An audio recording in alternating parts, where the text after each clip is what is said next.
Where are you today? I'm just hanging out, tapping out before things get crazy, you know? My answer is yes, I know. Yeah, I know. I know quite well. August 17th is a big date all of a sudden for a lot of people. I know. I'm excited, and I really appreciate your interest, support, and what you're building is exciting, and I'm thrilled to be right there in the middle of it with you. Well, this is such a weird thing, Rich. I was trying to get a hold of you guys because I knew I could see something was happening in your radio world. I wasn't exactly sure what was going on. I was very much on the Right. periphery. And we have a common friend, Ken Mack, Yeah, who no, I love that man. He's such a was good dude. one of my favorite people in the business. Was my producer. I worked for him for years as a CBS sideline commentator when he was producing NFL games for us when I was still working for them. And so I said, "Hey Ken, I'm sorry to have to do this to you, but can you connect me to Rich, because I think his radio show is going to be moving, and we're going to bring 1090 back on the airwaves, and he's in Southern California, and this is San Diego, Orange County, LA, North." I'm like, this is perfect for Rich. And that's kind of the genesis of where this all began. I appreciate that. And Ken is, is the producer of the U.S. Open Tennis Late Night Show, which is the first thing I did after departing ESPN.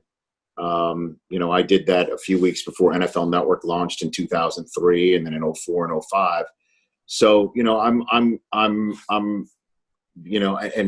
that's interesting. That's kind of like the last. That's kind of like the last entity that I have either hosted or taken the helm of that had already been established. Because I launched NFL Network, and then I launched my own show, my own podcast, and then my own show, and now helping relaunch what's going on with you and the mighty 1090. Put the mighty in 1090, now what was announced today as well about the television stream is now going to be a streamer for Peacock in a way that they're launching something new. So I love doing that, and Ken and I have known each other a long time, so I always appreciated hearing from him and then hearing from you, and liking what I've built and what I've done and what I'm eager to continue to do. Excited again, like I said, to be part of your venture. So Rich, let me ask you, go back if you don't mind, because I can remember being in New York City in the offices of what was then SFX, the sports agency. My longtime agent is a guy named Rick Diamond. And Rick worked with your agent, Lou Oppenheim, right? At the time, yeah. Yeah. Mm-hmm. And I remember them telling me one day, Rich Eisen is leaving ESPN and he's going to go start the NFL Network. Yeah. And I remember I was probably in my early 30s. And I'd already moved from New York City out to San Diego. And I thought to myself, what is Rich Eisen doing? He's got the plum job on SportsCenter. But all these years later, 17 years later, what you have built and been a part of building at the NFL Network was fascinating. Would you just talk for a moment, though? Would you take us back to when you decided as a young guy, I'm going to go take a big risk? Well, I mean, look, I've been betting on myself my whole life and career. And, when people ask me what advice I would give people is just always listen to yourself, be yourself, and never take no for an answer. Mm-hmm. And, I wanted to do more things at ESPN than what they were willing to allow. And ESPN SportsCenter, as I was doing it at the time, was beginning to change into more of an argument-based and argument-driven show. Not really a highlight show, but an analysis show, analysis-heavy and argument-driven. I really wasn't too keen on where it was going, so I tried to do other things there and suggest other things. It just didn't work out. And Steve Bornstein, who was the president of ESPN when I first arrived there in '96, had left a couple of years prior to join the NFL and launch the NFL Network. And to me, that just seemed to be such a great opportunity to launch something new, to be the spear for the NFL, which at the time was beginning to clearly be the number one sport in America. And I moved to Los Angeles, start something new that was celebrity driven and talk driven as well. it seemed like too great an opportunity to pass up. And it's one of the best decisions I ever made. It's now 17 years later, knock on wood, we're going to start a season in about a month. And it'll be my 18th season with the NFL Network. And it gets bigger and better every year. And, draft, combine, Hall of Fame, and then, a podcast that I started in 2011 that grew into my show with DirecTV in 2014 that has now gotten a new runway and a whole new way of presenting it. Even though it's going to be the same show, you won't notice any difference. Other than the fact, I guess, Southern California, you'll be able to get it from Mexico all the way up to damn near Oregon, right? I mean, So I'm excited about that. Really am. Yeah. Yeah, that's really cool because I think the thing is that with you being on from 9 to noon, what's interesting is how that has become the most competitive landscape in sports talk radio, right? It is deep end. Right. You got Colin Cowherd, you got Colin Cowherd, you got Jim Rome. I do believe Dan Patrick still broadcasts at that time, does he not? Or is he? No, he's on 3 hours before. Look, we could go on to the competition, but you know what? I just go to work and just try to be myself and be interested in things that I believe that are of interest to the audience. If you are tuning in to my show to, be triggered, you're tuning into the wrong program. I mean, we will have conversations that will spark opinions, and I'm opinionated, but I don't trigger the audience. That's not what I do. What I'd like to do is engage them, make them smarter, and then leave them laughing, essentially, because my background from my I took my hat off just for you guys. But from my alma mater is I went to Michigan, and I was a stand-up comedian there, and I love that craft, the endeavor, and I love entertainment, and sports is pop culture. So if people are unfamiliar with my show, you're going to be hearing a ton of celebrities come on and talk about sports, as well as their favorite movies or their ventures that they're putting together for all of us to see. And we're a very pop culture driven program, and I love that. That's who I am. That's what I love to do. And I'm excited to bring it to your audience. Yeah, we get it. We totally get it. So clearly you've seen things coming. You went to the podcast first. You're going to Peacock before people really jump on these digital platforms from a larger scale. What gives you the vision to do these things? Well, you know what? I'll be honest with you, John. It's something that I just always want to look across the landscape and see what's new and innovative, and not be afraid of it, and not say that it's just because it's not linear television or traditional media that it's something that shouldn't be taken advantage of. I also, have 3 kids who are, 12 and soon to be 10 and soon to be 7. And I see the way they watch things, and they don't watch linear cable television. They're watching apps all the time. They're watching stuff on a phone or an iPad, and my wife and I are like, why don't you put it to the big television screen? And honestly, that sounds like, way back when my parents were like, we need to set the VCR before going to dinner. Honestly, Dude, that's the way it kind of sounds to me. So, I think we're going to start living in a streaming world more than anything else. And I'm thrilled that Peacock actually sees value in sports talk and sports entertainment talk to put it on live. Other streamers are not interested in it. I'll be honest with you. I knocked on doors about a year and a half ago. NBC has always been interested in my show, and the doors that we knocked on when I was with AT&T, it was interesting. Certainly, when AT&T informed me in late December that they were I'm not going to continue my show along with Dan Patrick's on Audience Network. And we said, well, what about HBO Max, which is their streaming service? And for some reason, they didn't think there was any value in this sort of conversation or live media. And I quite frankly didn't understand it. And I'm thrilled that Peacock does.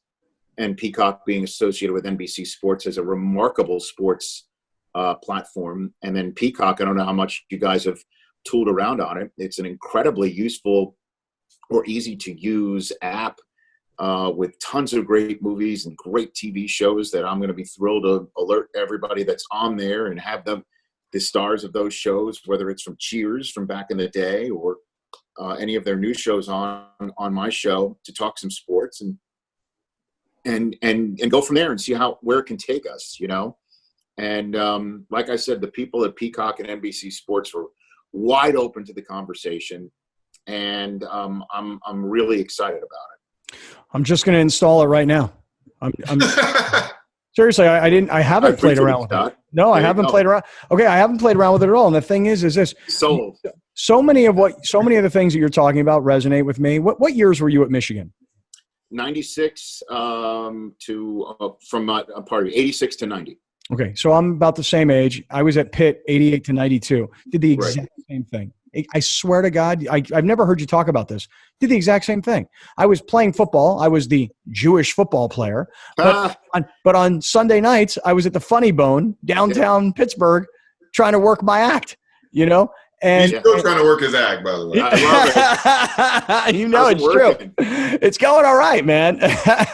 So I love to hear you talk about all this stuff. This is so cool, and can't wait for you to put this show onto all of these different platforms. Yeah. And what I find really cool is that you're doing all these futuristic platform type things, but still radio is still important because people still get in their car, dude. Oh, gosh, no doubt. There's no question about it. And I love you see on TV all the time, guys, that television executives, sports TV executives are trying to crack the code on how to communicate with fans. You'll see like, hey, send your tweets. We'll put it at the bottom of the screen, you know, or here's a great way to show this fan. You know, we do it on our game day morning show, which is wonderful. We call it the game day roll call. Take a picture of yourself and send it to us to show that you're ready for the games. And we're trying to experience the fans' excitement or energy level through any way, shape, or form that we can. But nothing's better than actually having a conversation with the fan. That's it. And nothing's better than, you know, from my back in the day of stand-up is I always love taking questions from the audience.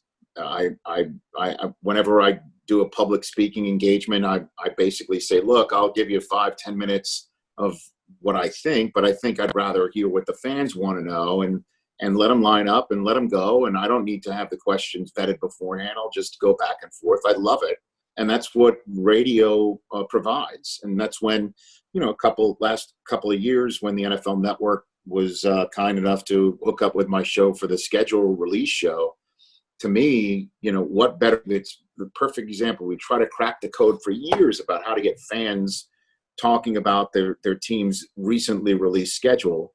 We would send these reporters to sports bars and things like that, as if fans in April, when they receive their team's schedule, run out to a bar and have a drink. You're like, you know, it makes no sense. You know, we would essentially have our reporters say, I'm standing here, sports bar in Pittsburgh, PA, you know, and the schedule is out, and would really be sports fans behind them cheering on the Penguins of a hockey game that was, you know, the hockey game that was behind. I said to him, I'm like, if you want fans to chime in on whether the schedule is fair or unfair, or they're excited about it or they're pissed about it, let me open up a phone line. Let me bring my format to you. Mm-hmm. So, like I said, I'm not about triggering the audience. I'm about conversing with the audience. That's literally what I'm about, you know. Yeah. And sure, there'll be times where I argue with my on-air cohorts or we have a disagreement. that might have somebody say, you know what, I agree with this or agree with that and want to reach for a phone line, which is great. I do like looking down, obviously, and seeing phone lines lit up as opposed to not. But there's nothing quite like the immediacy and converse with somebody who's listening to what you're saying or wanting to be part of it or feel like that they're involved in a neat sort of club, like, you know, my show. So I do love it. And like I said, and look, with the NFL Network, I have DVR proof shows that I'm part of on Sundays and Thursday nights, and, you know, Super Bowls and draft, combine, those are DVR proof events. But I also want to do something that's immediate as well as on demand. And that's why I started a podcast. That's why I morphed it into this show. That's why I want to be on a streamer, John. That's why I want to be on, you know, an app. That's why I want to be on social media, YouTube, where you can, you know, check out my clips at your leisure when they're all done on demand or live on, say, an entity like 1090. Well, Rich, I got to tell you something. I don't want to take up too much more of your time, but I've already downloaded the Peacock app. I've got it here. Tell all your friends. I'm going to, but I'm gonna just say this because I have your ear for a few minutes, and everything you have said here to me today has resonated with me. Otherwise, I swear to God, I wouldn't waste your time. Okay. Dude, do me a favor. You ready? Go for it. All right, I'm showing this to you on the screen. You see this app down here at the bottom? It's black and white. It's got the two arrows. It's called Sign. I'm going to ask you to do me the favor of downloading my app. Having been broadcasting for all these years in local radio, it had occurred to me one day. I went to visit Jim Rome. I said, "How much money you make from all these Twitter followers?" And he's like, "No money at all." And I started to go to work on this problem 3+ years ago, and the company has raised $1 million through local angel investors here in San Diego. By the way, I've never done this before. I was a broadcaster. Okay. Yep. Now I'm a software engineer all of a sudden. And if you download the Sided mobile app, the things you just talked about engaging the audience, about not sparking them per se, but engaging them. What do you think about this? For example, I'll give you an NFL example. Let's see. There's a guy in Las Vegas. His name is Scott Gilbranson, and he's asking really good questions all about the Raiders because he's got a radio show in Las Vegas, and he talks about the Raiders. And so, you know, he puts out these questions. He says today, Raider Nation, did the Raiders owner, Mark Davis, do the right thing, opting for no fans at home games in Las Vegas this season because Mark Davis is not going to have fans? Okay, so he's polling his audience. 85% of people so far say yes, but you can get in and get into the debate. So now the content provider can look inside of his or her debate and side by side see how people are not just voting, but what they're saying. So it's real sentiment analysis. So for someone like yourself who has a massive audience, if you told people about this and you use this tool on further, deeper level of engagement. And I was never planning on talking about this, but I'm telling you, everything you hit me with today resonated, man. So thank you. No, you got it. Absolutely. And my daughter has my phone right now. So I don't know if could she find like a Paw Patrol page on on your app or something like that? Or? She can create a Paw Patrol debate. Yeah. A conversation about it. Puppy dog pals debate. I don't know, you know, like Rocky's better than Rubble or something. I don't know. I mean, no. And look, there's so many different ways, and that sounds like a great tool, great platform right there. And I wish you the best with that. That sounds. Thank you. Cool. I appreciate it, man. I appreciate that. You said you got 3 small kids in your house, so clearly they're tech savvy because one's already stolen your phone. What are you gonna do when they get rid of TikTok, man? They have already asked, and I say no. Nice. Especially since, you know, I mean, we're not there. No way. That's not happening yet. So you don't have to do random. My 6-year-old wants TikTok when, you know, I'm like not a chance. So, and you know, obviously, I think the president's taking it away from us anyway. From last I checked, right. You know, I you know, there's this one great TikTok video I saw on Twitter. It's pretty damn profane, of a dog and a deer screaming at each other across a meadow. Tony and Ezekiel. What's your name? Oh my God. I literally watch it 10 times a day, and it's funnier each time. And I'm wondering, why am I watching this dumb crap and laughing so damn hard every time? And then they made a new one that's longer. And my wife's like, hears them, he walks in the room, she's like, again, I'm like, I don't know why. So if it's addictive to me as a 51-year-old, I am not having my 6-year-old on it. That is not yet. I'll hold out. Not yet, anyway. I'll hold out. I know. Well, Rich, last thing before you go, what do you Sure. think? You said it earlier. Hopefully we have a season. Yes. I'm when I do Monday Night Football games on Westwood One, I love working with Kurt Warner. He's one of my favorite people on the planet. He's good human. What a human. I know that you love him as well. What do you think, dude? Are we going to play football this year? Yeah, I think obviously they're going to give it a go. And from what I hear and from what I understand, all 32 teams have built and created as hardened a work environment for the protocol as they possibly can. And, not many players I haven't heard, maybe I need to keep poking around a little bit more. I don't hear many players complaining about the lax nature of anything. So I think that the NFL will, succeed in keeping, through their protocols and keeping the workplaces safe. The question is what happens when the players are off the clock, and what vectors might come into their world. There's people have families, people, have a lot going on in their lives. And then there might be some guys who want to test the rules that are put into place to keep them out of high risk areas. They might do that. I hope they don't, because keeping everybody as COVID free as possible, and seeing obviously baseball having some struggles, although I think as we're chatting right now, all 30 clubs have been clean for at least a day, which is great for COVID. So I think again that the NFL is going to create as clean an environment for COVID as they can within their facilities. The question is what about the hours where the players aren't there, and how we can keep everybody healthy and safe. And hopefully right around week 4, week 6, week 8, there might be therapeutics or better testing to help create a more friendly environment in terms of the protocol, and get through the season. We might look at this take, if you will, might not age very well. I just hope it does, because the players who are opting out, I have no problem with. I say to them, I hope that the reasons why they opted out are going to be COVID free, that the reasons why that they're opted out because of their families, that nobody gets it, and that they're healthy and safe, and we'll see them in 2021. And those who stay and play in 2020 are as safe as possible, and we can enjoy it. I don't know about fans. That's the whole thing. That one I don't see. Certainly the way that everything's going in our world, and with testing and tracing being virtually, with tracing non-existent in our society, and testing now going down for whatever reason. Put it all together, I think we definitely see a week 1, and then I hope we get to a week 26, and the Super Bowl goes, and we talk about what an amazing season that was by the NFL, and we're in a much better place as a human race for the virus. How does that sound? That sounds beautiful. You actually really very well said.